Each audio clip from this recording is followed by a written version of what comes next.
Hi, it's Jon Mitchell, Mayor of New Bedford, and this is another installment of the Mayor's Weekly Update. I want to talk first of all today about the letter that some 200 elected officials and fishing businesses and others with a stake in the Port of New Bedford wrote to the head of the National Oceanic and Atmospheric Administration, otherwise known as NOAA. It was a letter concerning the site of the new NOAA Science Center, Northeast Science Center, which is currently located in Woods Hole. The Science Center has been in Woods Hole for a long time, and it has to be rebuilt. The federal government's made that determination. And we have argued that the new Science Center should be sited here in New Bedford, and here's the reason.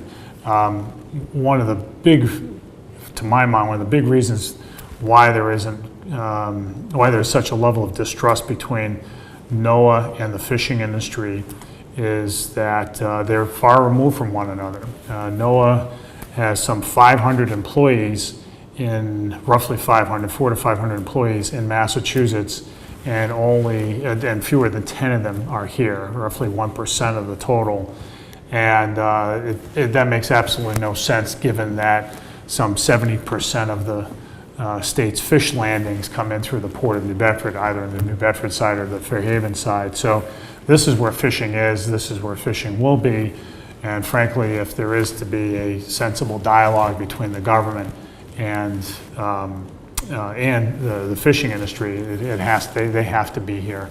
So we'll continue to press that argument. I want to thank all the fishing businesses and all the other elected officials who signed on to the letter, and we'll continue to fight that fight.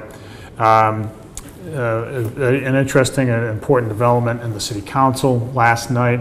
The City Council passed an ordinance, a zoning ordinance, that I worked with them on to zone and regulate recreational marijuana dispensaries. These are stores that will go in certain places and will be allowed to set up in certain places of the city. And as I've said from the start, now that marijuana is legalized, we have to make sure that the dispensaries are properly sited. We don't want to have dispensaries next to somebody's church or their kid's school or a playground. Nobody wants that, of course, and I think there's broad agreement on that, regardless of folks' position on marijuana. So that has been passed, and I want to just thank the council for their hard work on it. What's next is, which companies get to do business in New Bedford.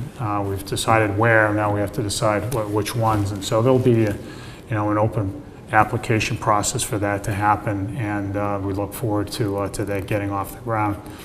The last thing I just wanted to say is, a couple of things. The school year's gotten off to a good start, and I encourage parents to go to the open houses, which are scheduled over the next few weeks. It's always a good way to meet your kids' teachers. We want to see as big of a turnout as possible at those things.